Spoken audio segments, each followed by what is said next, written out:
1857 में ये 2-3 राजा यदि गड़बड़ नहीं किए होते तो हम हाँ 1857 में ही स्वतंत्र हो गए होते। हाँ ठीक है ना। हाँ फिर जो हाँ है ये उन्होंने 1885 में अपने एम्पायर को चलाने के लिए ये कांग्रेस जो है किसी भारतीय ने नहीं बनाई थी, ये अंग्रेज ने हाँ, बनाई थी, नहीं जिसका नाम था अंग्रेज ओये ने ह्यूम है। हाँ हाँ अंग्रेज ने बनाई थी। बनाई थी। तो अंग्रेज जो है ना कोई हाँ भी हाँ काम क्यों करेगा, वो भारत को स्वतंत्र करने के लिए करेगा क्या। हाँ पॉसिबल ही नहीं है। It was fun club of the English speaking people who got education hmm in Britain। और हम्म वो हम्म संस्था इसलिए क्रिएट की गई थी जिससे नेटिव को जो है ना संवाद करने का और नेटिव को कंट्रोल करने के लिए यूज किया जाए। हम्म एंड ये बात पे बहुत जोर से विचारण करने की जो बात है कि ये अंग्रेज बहुत सोच के काम करते थे। देखो हाँ हाँ ये जो है जवाहरलाल नेहरू को प्राइम मिनिस्टर बनाना है, ये एक रिकमेंडेशन कैबिनेट मिशन की थी। हम्म और उस रिकमेंडेशन को इम्प्लीमेंट करने के लिए उस समय के वाइसराय थे लॉर्ड बॉवेल, राइट। उन हाँ बॉवेल को जो है विदा किया गया और लॉर्ड माउंटबेटन को लाया गया, क्योंकि एडमिना माउंटबेटन, जिन्ना और जवाहरलाल नेहरू क्लासमेट थे, एक साथ ब्रिटेन में पढ़े, हाँ लंदन में एक हाँ साथ हाँ पढ़े थे, वो कैम्ब्रिज में। पढ़े थे हाँ ठीक है ना। तो हाँ एडमिना को लाया गया था, माउंटबेटन तो जो है ना बैगेज के साथ आए थे। हाँ मतलब वो बात भी अलग है कि लॉर्ड माउंटबेटन का जो है ना अपना एक प्रिंसली बैकग्राउंड था, ये था वो था, तो वो ठीक है, लेकिन it was done to make Jawaharlal Nehru as a prime minister as per the recommendation of the cabinet mission. और जवाहरलाल नेहरू को वर्किंग कमेटी में 0 वोट मिलने के बाद let's salute these English people कि वो कितने छात्र लोग थे कि इसके बावजूद भी उन्होंने जवाहरलाल नेहरू को इस देश का प्रधानमंत्री बना दिया। बराबर है। और अब ये बताइए कि जवाहरलाल नेहरू को प्रधानमंत्री बनाने के बावजूद भी जवाहरलाल नेहरू ने क्या कमाल किया, आर्टिकल 330 जैसी चीज ले आए, बैकएंड से जो ना 370 पैदा कर दिया, फिर असंवैधानिक रूप से आर्टिकल 35A डाल दिया। मुझे बहुत कष्ट होता है जब हम ये देखते हैं कि हमारा सुप्रीम कोर्ट उसको असंवैधानिक क्यों घोषित नहीं कर पाया।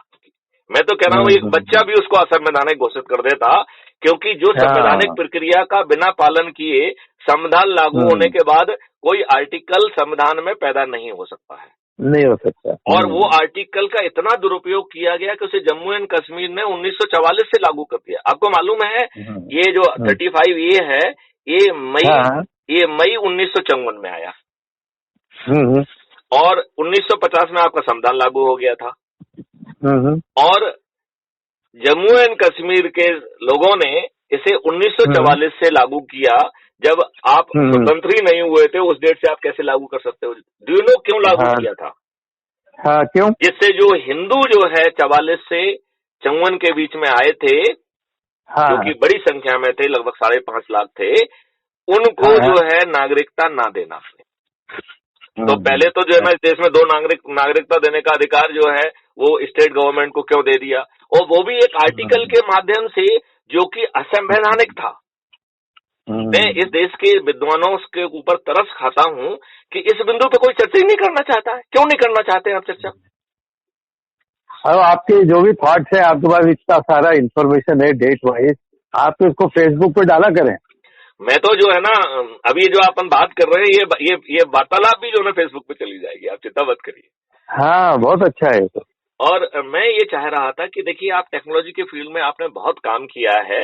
मैं एक ऐसे व्यक्ति को चाह रहा था जो कुरेद के वो चीजें हमसे निकाले जिसके माध्यम से हम जो है जो 53 यूनिवर्सिटी में हमारा MOU है उसमें मेजर माइनर और इंटर्नशिप के माध्यम से हम वो स्ट्रक्चर अपनी औकात से खड़ा कर दें। क्योंकि मेरा ये मानना है कि देखो ये जो नेता हैं ये सिर्फ अपना हित साध रहे हैं, ठीक है ना। जो पॉलिटिकल पार्टी हैं वो प्राइवेट कंपनियों के तहत पेश आ रही हैं, परिवार की कंपनियों के तहत पेश आ रही हैं। वो गलत व्यक्तियों को टिकट दे रही हैं, गलत अपराधियों को टिकट दे रही हैं, अपने भाई भतीजों को, अपने बड़े नेताओं के बच्चों को टिकट दे रही हैं, और जो दूसरी पार्टी से अपने स्वार्थ के लिए लोग उनकी पार्टी में आ रहे हैं उनको भिखारियों जैसे फड़ बिछा के ले रही हैं। उनका महिमा मंडन कर रही हैं, उन्हें टिकट भी दे रही हैं, उन्हें कैबिनेट रैंक भी दे रही हैं, और बहुत सारे केसेस में तो ये भी सुनने में आया कि पैसा भी दे रही हैं। नहीं तो अपन एक काम कर सकते हैं, जैसे आरजीटीवी है, हाँ, उसके नेटवर्क में बहुत सारी इंस्टीट्यूट उन्हीं के नेटवर्क में है। हाँ हाँ। और आरजीटीवी के पास में फंड्स पड़े हुए हैं इंक्यूबेशन के लिए, एंटरप्रेन्योरशिप के लिए। तो अपन एक काम क्यों ना करें, आप जो है डायरेक्टर के पास जाइए और हम लोग एक video conferencing, exploratory video conferencing करते हैं कि how we can join hand to transform our nation, क्योंकि हमारे नेता तो ये नहीं करेंगे क्योंकि वो अपराधी हैं। आप ये बताइए कि आपको शायद जानकारी है कि 2004 के बाद जो भी नौकरी में आया है उसे पेंशन का हक नहीं है, ये मालूम है आपको?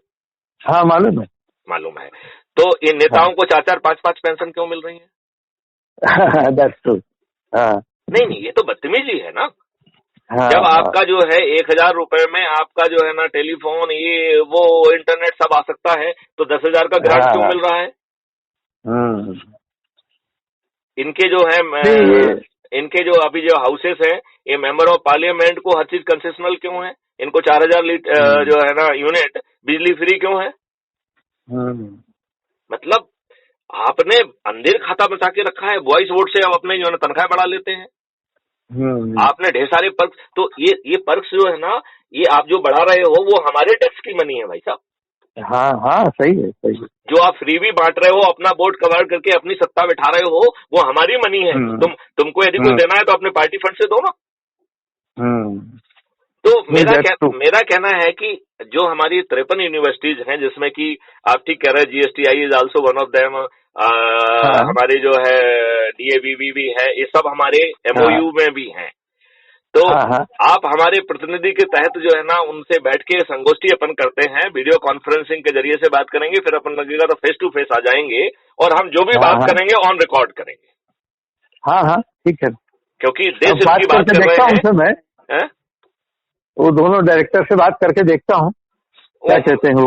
वो जरूर कहेंगे पॉजिटिवली। मेरी श्रीवास्तव जी से बात होती रहती है, मेरी रेणु जी से भी बात होती रहती है, जो वाइस चांसलर है, तो उनसे भी मेरी बात होती रही है।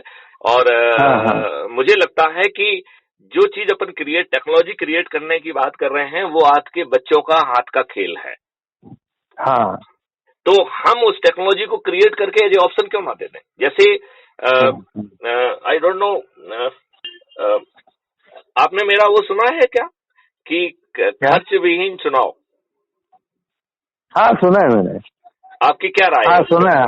आपकी क्या राय है? नहीं, अब उसको मतलब आपके थॉट तो अच्छे हैं, लेकिन उसमें आपको कुछ देखिए, पहली तो बात मेरी ये है कि क्या 1-to-1 canvassing for the mass leader should be allowed? उसकी जरूरत ही नहीं है। नहीं मास नहीं, जो 1-to-1 कम्युनिकेशन है, that is a misuse of the contact, right? हम जो बातें पब्लिक फोरम पे नहीं कह पाते हैं, वो हम प्राइवेट में कान में फुसफुसाते हैं कि भैया मुझे बना दो, तुम्हारी जाति का भला हो जाएगा, ऐसा हो जाएगा, वैसा हो जाएगा। जो हम पब्लिकली नहीं कह सकते वो कहते हैं, नंबर 1। वो कहते हैं। नंबर 2 जो है, जैसे क्या कि हम भी बनिया तुम भी बनिया, हम भी MP के तुम भी MP के, इस तरीके की बातें जो हम पब्लिक मंच से नहीं कह सकते हैं, ठीक है ना? राइट। अच्छा, राइट। दूसरी बात जो है, हम उस कॉन्टेक्ट के समय दारू बांटते हैं, हम साड़ी बांटते हैं, हम फ्री भी बांटते हैं। टेक्नोलॉजी अवेलेबल है तो उससे ये सब किया जा सकता है। नहीं, किया नहीं जा सकता है। मेरा तो उल्टा कहना है कि committing expenditure for election process should be A cognizable crime with non available with minimum punishment of 7 years। क्योंकि आपको डिजिटल अपनी बात कहना होगी, और जो डिजिटल बात आप कहेंगे, यदि आप खुद अपना वीडियो बनाना चाहते हैं तो आपको ये सर्टिफिकेट भी लगाना पड़ेगा कि इसको वीडियो को बनवाने में मेरे पैसे खर्च नहीं हुए। नहीं तो आपको वो वीडियो बनाने का काम भी जो है वो इलेक्शन कमीशन की ऑर्गेनाइजेशंस के माध्यम से कराना होगा, और उसकी एक अपीलेट अथॉरिटी होगी जो ये देखेगा कि बिना भेदभाव के इलेक्शन कमीशन की उस बॉडी ने काम किया। क्योंकि हम लोग तो दुष्टों के सरताज है ना, वो इलेक्शन कमीशन भी मुंह देख के जो ना भेदभाव करेगा। तो यदि कोई भेदभाव करे तो उसको जेल जाना सुनिश्चित करना पड़ेगा, क्योंकि अदरवाइज तो आज तो हम उनको लॉर्ड बनाते हैं। लॉर्ड तो एकदम ही गलत है। तो इस प्रक्रिया में लॉर्ड कोई नहीं होगा, सभी अकाउंटेबल होगा और अकाउंटेबल लीगली होगा। और यदि उसमें direction of the duty deliberately पाई जाएगी तो भाई साहब उस व्यक्ति को सर्टेनिटी के साथ 7 साल जेल भेजने की व्यवस्था होना चाहिए। और यदि उसने एक से ज्यादा ऑफेंस किया है तो वो कॉन्करेंटली नहीं चलेंगे। तो यदि 2 ऑफेंस कर दिए तो 14 साल की जेल, 4 ऑफेंस कर दिए तो 28 साल की जेल, साले जेल में ही सड़ जाओगे। नहीं, जब तक आप इतना भय पैदा नहीं करेंगे। तो आपने लोकपाल बनाया, अब बताओ लोकपाल ने देलावन का काम किया, 19 से आए हुए हैं, आज 3 साल हो रहे हैं। आपको मालूम है आपके लोकपाल कौन है? नहीं मालूम। तो फिर बताइए, 2019 से आपको मालूम है लोकपाल की पदस्थापना है? तो ये भी नहीं, यदि लोकपाल का कंट्रोल, यदि हम चुपचाप बैठे रहेंगे तो हमें एक्सटेंशन भी मिल जाएगा, हो सकता है हमें राज्यसभा का सदस्य बना दिया जाए, हो सकता है हमें मंत्री बना जाए। तो हम सब लोग तो अपने हित के लिए काम कर रहे हैं ना, देश तो कहीं है ही नहीं ना, देश तो गुलाम है। गुलामों की तो ना आवाज होती है ना सुनवाई होती है।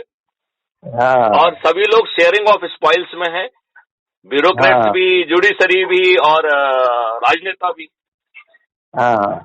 मैं उसको जुडिशरी को भी ब्रैकेट में ला रहा हूँ, क्योंकि आप ये बताइए, बराबर है, वो भी अच्छे तो नहीं है। तो फिर उसमें सुधार क्यों नहीं होना चाहिए? Why we should not deliberate on the point?